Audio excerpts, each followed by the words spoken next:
Hey, this is the Craig Fahle Show on Deadline Detroit. Thank you very much for being with me today. And of course, today we're going to spend a little time talking about the restaurant industry. A new report that just came out as of Monday morning suggesting that roughly a third of all restaurants in the United States could close as a result of COVID-19, especially small businesses, not the chain restaurants we're talking about necessarily, but a lot of the mom and pop businesses that make the restaurant industry and bar industry what it is in this country are under threat because of this.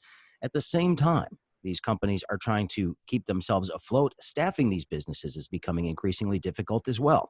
And joining me today to talk a little bit about that challenge is Bobbie Kaster. She has a company called Barfly. She works in the staffing industry when it comes to the hospitality industry. Bobbie, welcome to the show. It's a pleasure to have you with me today.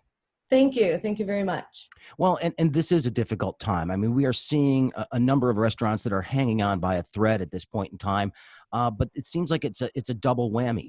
They're not able to operate at capacity right now, but they still need staff to work in these places, and they're having trouble finding them. Is that correct?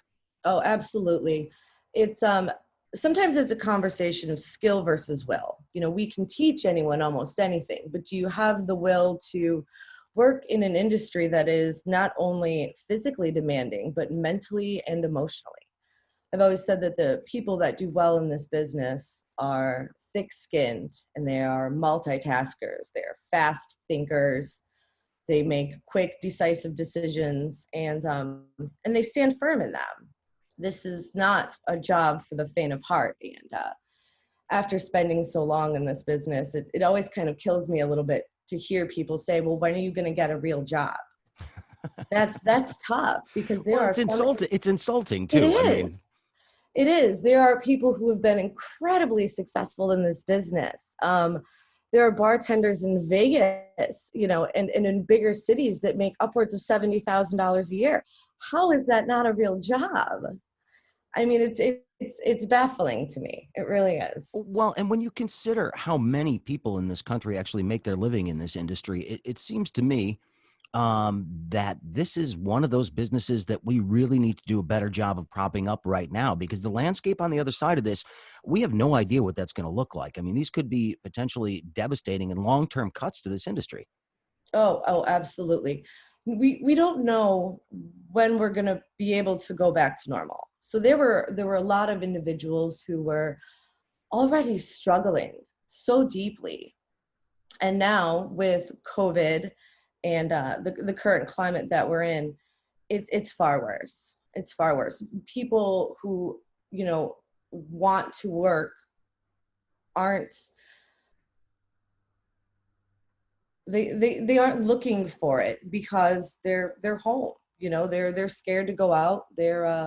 You know Well, they're just I'm they're interested terrified. to know what sort of traffic you're seeing these days. I mean, because there are a lot of people that are out of work right now through no fault of their own, especially those who work in bars, since they have not been allowed to reopen in any real capacity other than some takeout stuff. Uh, are you having trouble finding people that want to staff these gigs right now for those that are out there? Um, there are people who want to work. There are people who have a hard time sitting at home, and then there are the others who like the idea of going back to work, but when it comes to the real practicality of it all, they would rather not. And Whether they're for their own personal reasons or you know, everybody's everybody feels comfortable at home, and everyone's scared. well, and of course, I mean, you have a situation that's as unstable as whether or not we're going to reopen schools too. I mean, that seems to be something that's going to be a big factor in whether or not people are able to take these jobs. Oh, it's huge. There's a lot of single mothers in this industry. I was one of them for a long time. Um, we Daycare sometimes is a problem for every family, and then having being in a business that now you're putting yourself out there to the public, and you're not entirely sure what you might bring home to your family. That's tough. There are a lot of people who are leaving this business. A lot of really great talent we're watching, go out the door because of the uncertainty. I mean, the money is only motivating for an employee for so long. You have to have a real love and passion and know that this is where you belong. Well, And interesting. I mean, well, I don't mean to interrupt, but That seems to be one of the big issues with the hospitality industry in general is the compensation structure. And with the uncertainty and the lack of customers, especially in-person dining customers, the idea of tipped income seems to be something that maybe doesn't work in this environment. Do we have to start talking about the compensation structure for people in restaurants and bars? Oh, it's absolutely, it should be a conversation. It's tough because a lot of places only operate between a 3 and 5% profit margin. So to be able to pay your employees more, you have to raise your prices. And then it takes a few regular people to come into your bar and say, oh, well, burgers were 13 a week ago. Now they're 15. We understand what you're doing, but we don't want to pay for it. And we're not going to return. That's a tough spot for a lot of people to be in. And especially now when we can't bring in the revenue like we used to. There are so many people that are at 25% capacity, 50% capacity. There are, smaller mom and pop places that are only open from like 4 to close because A, they can't staff the morning shifts, and B, they can't afford it. It's a tight little scale right now. People are doing the best that they can, but a lot of places didn't get the small business loans. Well, and so what does that do for the talent pool? I mean, are the people who do want to work, are they in a position where they have better choices than maybe they did before? Are they sort of in the driver's seat about which positions to take, or is it still something that works in the favor of the owners as opposed to the employees? Oh, this is going to go both ways. Certainly, if you have a strong resume and you're talented and you want to go out, you want to work, you want to make the money, there are 100 positions open for you. And employers want to see that. They want real talent. It takes a lot to find someone who doesn't really love it, who just kind of, wants the easy money. They never last. And then an employer feels like they've wasted their time, training someone who's been here for 2 weeks. But the people who really, really love the job, I can think of 100 places that are hiring. Everybody's looking for good staff. Everybody. Because I mean, that's your team. To put together a good staff is really, it's quite a feat. It's doable. And the talent's there. The talent's there. They can go anywhere.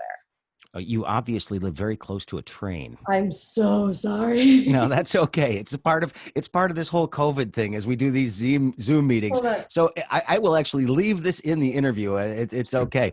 But it's funny. I used to live near a train, and those interruptions happen.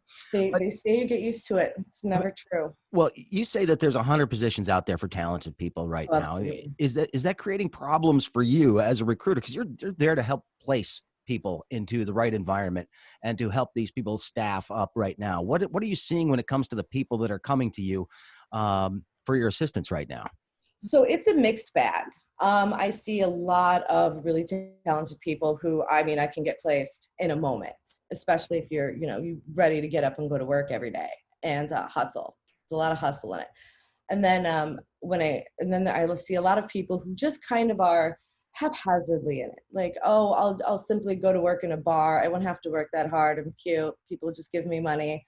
They're in it for the party environment, because this is a big party environment. There are a lot of different types of establishments, but a lot of the really successful ones are nightclubs, late night sports bars. You have your fine dining and your white linen, and there's a variety of different types of places. I love to see a good come together. I'd love to see a good owner and a really great bartender create some great cocktails and provide some great service. A lot of the individuals I see have no desire to even show up to a 10-minute interview with me. For the sake of argument, I'll put out an ad, I'll get 100 responses, I'll lose 25 off the rip to qualifications, and then I'll set up interviews for the others, and I lose the majority of them. People say they want to work, but sometimes they just don't. I've wasted more of my life waiting on individuals to sit down with me for a server position, and nobody shows, or they have the most terrible excuses. So it really Give me is. give me an example of a bad excuse. Oh, Okay. So one day I was doing interviews for this great little spot on the water here in Wyandotte, and three people that I had interviews for 15 minutes apart, they all couldn't make it because they were all in car accidents. Wow. Like, did you all hit each other? Were you in the same intersection? Or my babysitter canceled, which I understand, or my car broke down, I can't get a ride. Oh, I totally forgot. Can we reschedule later? So there's a lot of airheads in this industry, and Now, you take the good is with the that bad. just a function of the age group you're dealing with? I mean, Yeah. because yeah, you think so? Oh yes. Oh I yes. mean, I don't want to diss millennials Never. and Gen Z, but it certainly seems that this might be something that is sort of related to that. It is. I think that maybe somewhere along the lines we stopped teaching our children work ethic. I love them all. I consider myself an elder millennial, but it's tough. This business, for a lot of places, hire individuals from the ages of 19 to 29. There's a lot of life that happens during that time. And, whether you show up and you're ready at 20 to conquer the world, or you don't figure that out till later. But I support anybody who really just wants to come into an industry where they can hustle and really make good money. Well, I have to ask though. I mean, it seems to me that this is one of those things that you learn something about the person, whether they show up to even talk to you, because this is before they even get to work. I mean, what does that tell you about whether or not you're going to recommend them for any position? Oh yeah, it's very important just to be professional, even though this is kind of Because you can always say no if you get offered a job. oh, absolutely, absolutely. But what is the harm in trying? What is the harm in just showing up, having a 10-minute conversation? I'd like to think of myself as a pretty good judge of character. I'm an incredibly fair individual, and showing up is half the battle. Show up and show out. Come and just in talk. There's so much that you learn from an individual just by having a conversation. And it's not sometimes always about what the employer is looking for in an employee. It's about what's good for the employee. What type of environment are they going to flourish in? I've always said that part of this industry is it's like art, food creation, cocktail creation, good service. It is an art form. And art has to be in an environment where it's nourished and it can flow, and you have people who work together and they share the same dream and the same vision, and you can be incredibly successful. It's all in your team. It's all in your team. Well, I should remind folks, my guest right now is Bobbie Kaster. She's the owner of Barflies, which is a staffing agency for the hospitality industry here in Southeast Michigan. She's based in Wyandotte, as she just mentioned. My mother's from Wyandotte, 18th Street, so I like Downriver. Downriver doesn't get the credit it deserves most of It the time. doesn't. We have great things happening here. We've got great sports bars, great food, great views, a great boat nightlife. We have a good time here. People forget about us sometimes. Well, just wanted to give a little shout out to Downriver while I had the opportunity. But let's talk a little bit about how things are shaping up right now, because as I mentioned at the very beginning of this, we are looking at a pretty significant consolidation in the industry as a result of COVID, because some of these businesses, frankly, they're not going to be able to make it much longer if they've made it this far already. What is that going to mean for you as we do start to see a rebound in this? Are you expecting to all of a sudden have a whole bunch of applicants and not enough jobs out there for them as opposed to what you've got right now? Oh, that's the dream. That's the dream. I think that when everything kind of goes back to normal, and people and businesses are able to stand on their own 2 feet again and really kind of flourish back, um, we're going to get those positions filled. Absolutely. People are going to want to come back into this business. We can do it. We can absolutely get it back to where it was. I mean, this is just a hiccup. I mean, it's tough in the Pretty big uncertainty. hiccup though. It is a huge hiccup, but I'm an optimist. I like to see everybody succeed. So,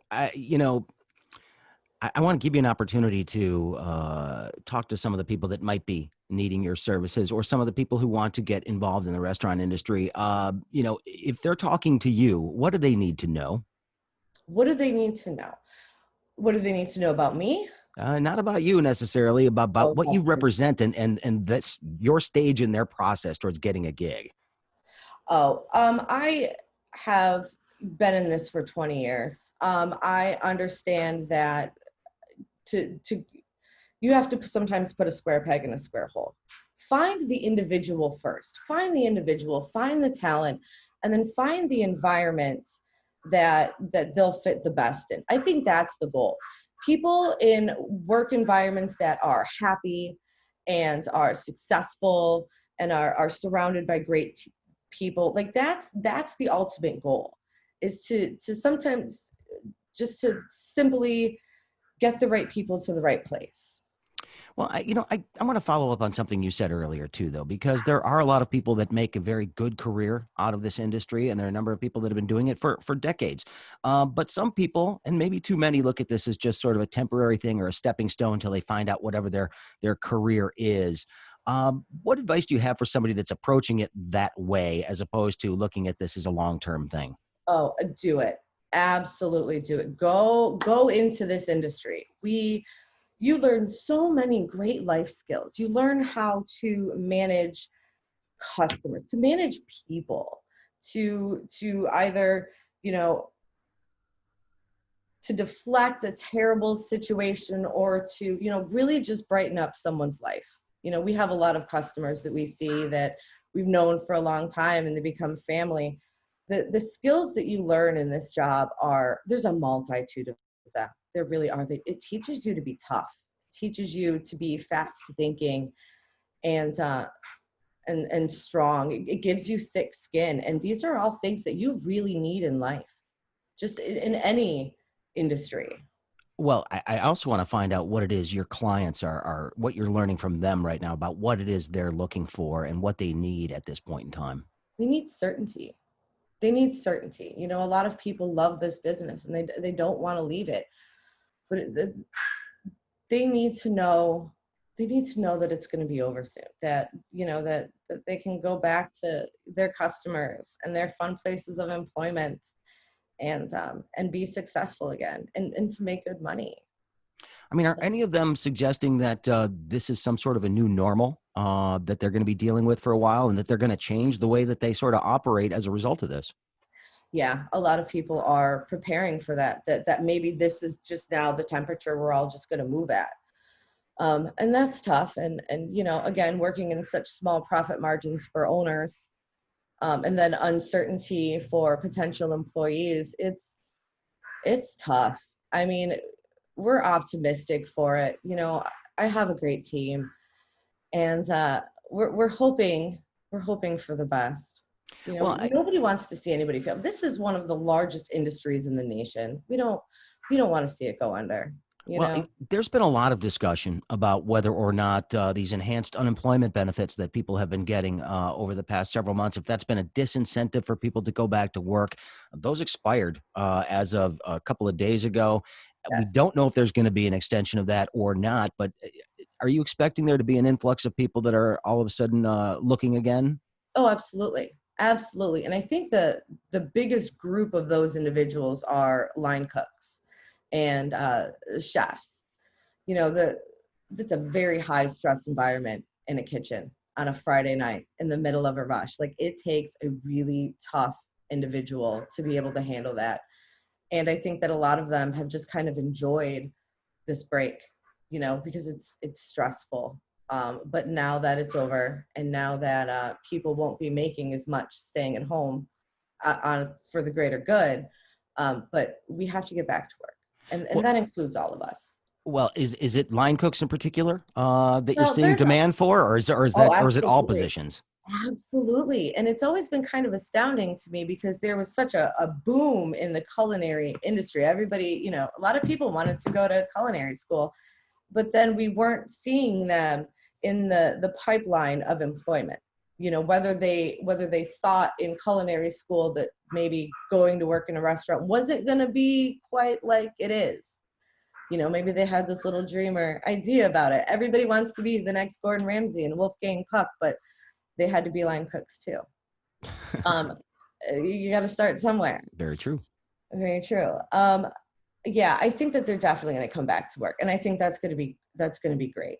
It really is, because we need them. Everybody loves a good meal with good service and good drinks, and we need all three of those things to come together. You know. Well, if you were in charge of making policy at the state level, there have been some things that have been done specifically to aid the restaurant industry. Things like takeout cocktails are talking about. We're starting to see in some communities where they're closing off streets so people can have outdoor dining to allow some eat-in things that would be safer for customers to build up their confidence. Are there other things that you think should be done that would aid this industry right now?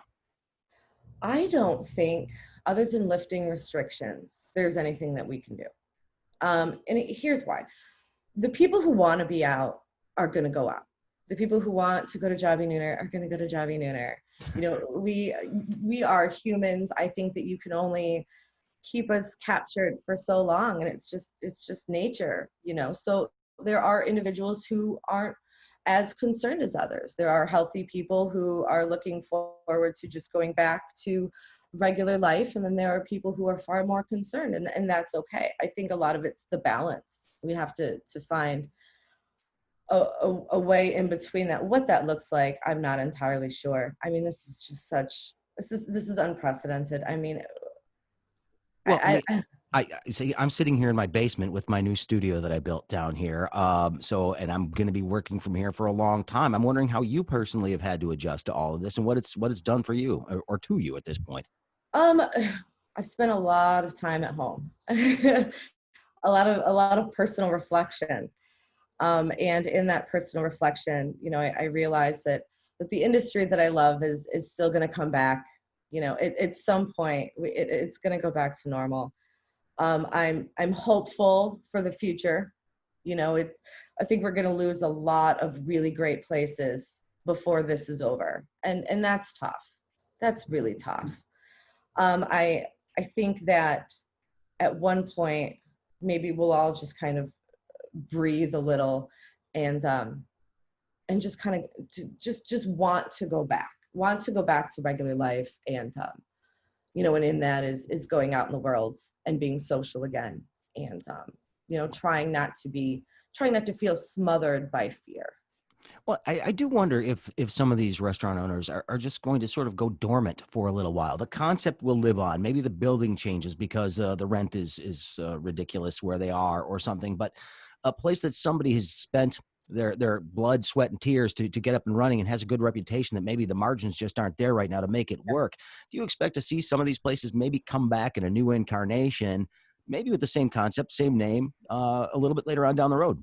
Oh, I hope so. I would hope that a lot of these owners were smart enough to stay cash heavy in a situation like this, because that's a lot of places. That's what it comes down to. If they're not bringing in the income, they're not paying the light bill, and that's a tough spot to be in.